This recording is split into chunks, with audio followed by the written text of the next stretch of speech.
December 2016 was a tense month in Hong Kong, but not just because of holiday shopping or everyday city hustle. The International Mathematical Olympiad, a globally renowned competition, gathered the brightest high school math wizards from dozens of countries. Among these gifted teens stood 6 young men from one of the world's most secretive nations, North Korea.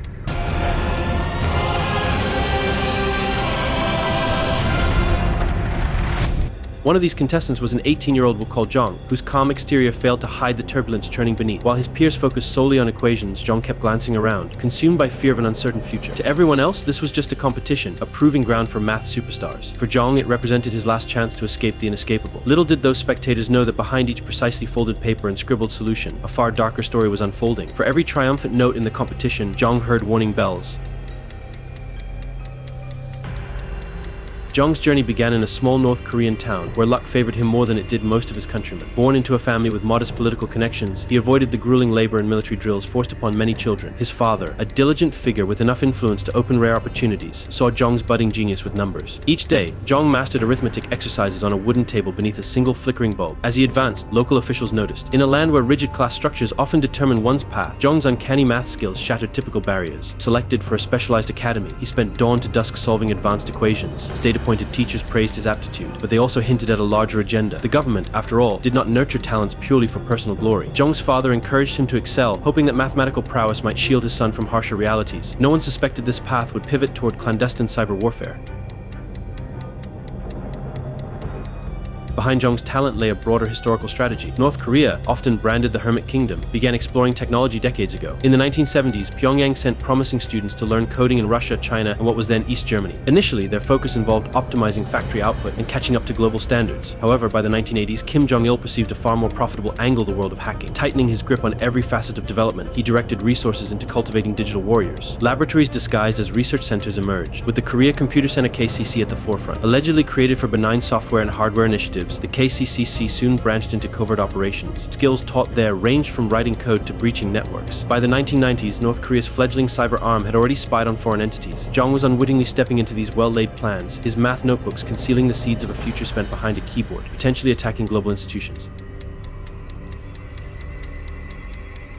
Under Kim Jong-un, this cyber initiative intensified, largely due to the crippling weight of international sanctions. North Korea's leadership realized that hacking could skirt trade restrictions by raking in money from unsuspecting foreign targets. The Lazarus Group, a name whispered with dread in cybersecurity circles, became their deadliest tool. Linked to spectacular breaches like the 2014 Sony Pictures hack.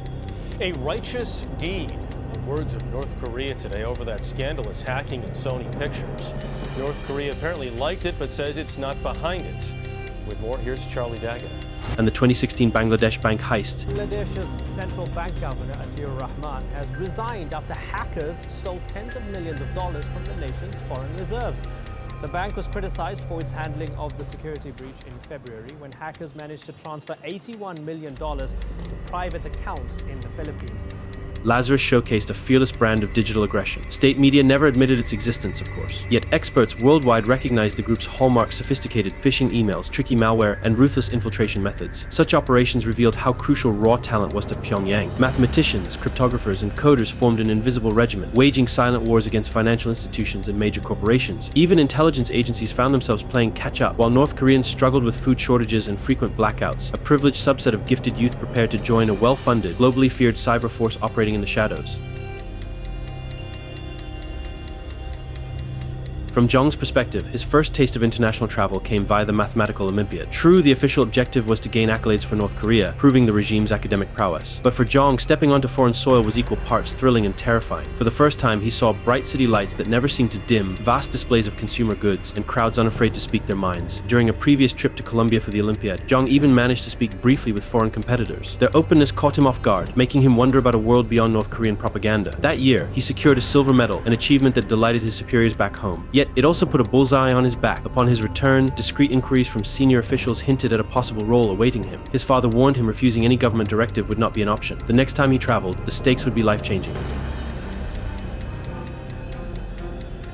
Behind the scenes, Jong's real fear was the looming fate of becoming a state-sanctioned hacker. Whispers among classmates and teachers confirmed a pattern-top math and science talents often graduated into specialized cyber units. These teams operated under strict surveillance, living in closed compounds with little contact with family or friends. Some never returned to ordinary life at all, rumored to be consumed by secret assignments. The perks were undeniably better than what most North Koreans endured: extra food rations, improved housing, and occasional glimpses of foreign media. However, the downside was an ironclad vow of loyalty. Any slip could trigger catastrophic consequences, not just for the hacker but for relatives too. The regime capitalized on the threat of guilt by association, ensuring that even the sharpest minds would stay obedient. As Jong packed for the 2016 Olympiad in Hong Kong, his anxiety gnawed at him. He knew if he ever wanted to escape, this competition might be his final chance. That fateful Hong Kong trip was set against a backdrop of heightened global tension. North Korea's ballistic missile tests prompted new rounds of sanctions. Meanwhile, news outlets worldwide buzzed about alleged North Korean involvement in cyber attacks targeting banks, entertainment companies, and cryptocurrency platforms. Jong could sense that the regime's hunger for skilled hackers was only growing, but escaping such a well-oiled machine would be unimaginably risky. In Hong Kong, he attended daily Olympiad events under the watchful eye of his teachers, who were loyal to Pyongyang. Though not as intensely guarded as soldiers, the math team was still expected to stay together. With each problem set, he scribbled. His mind drifted to possible escape routes. Could he slip away, find a taxi, and beg for asylum at a consulate? The plan lacked clarity, and a single misstep could result in him being dragged back and paraded as a traitor. But the alternative, staying, offered no freedom whatsoever. When Jong earned another silver medal in Hong Kong, he wore a forced smile during the awards ceremony. The applause rang hollow, overshadowed by the knowledge that returning to North Korea sealed his future as a regime hacker. Adrenaline kicked in as he quietly left his dormitory while the others were celebrating. With only a small bag, he hailed a cab to the airport, heart pounding with each mile. Unsure where to go, he awkwardly asked an airline employee for directions to the South Korean consulate. He then switched taxis, slipping through the labyrinth of Hong Kong streets. Every passing police car made him tremble, picturing security agents waiting to intercept. Upon arriving at the consulate gates, he felt a rush of both relief and sheer terror. He told the startled staff he wished to defect, clinging to the hope that South Korea would shield him from what came next. After all, betraying Pyongyang was no small transgression.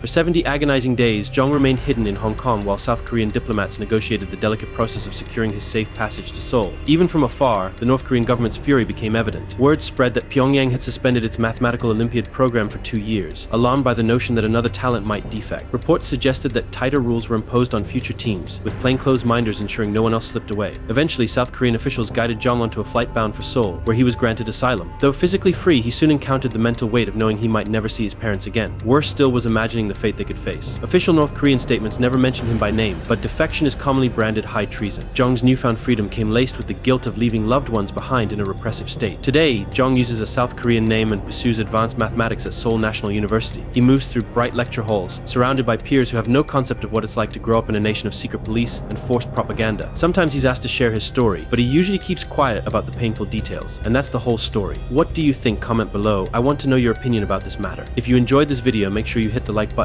and also don't forget to subscribe to our channel for more of these kinds of videos. Thanks for watching.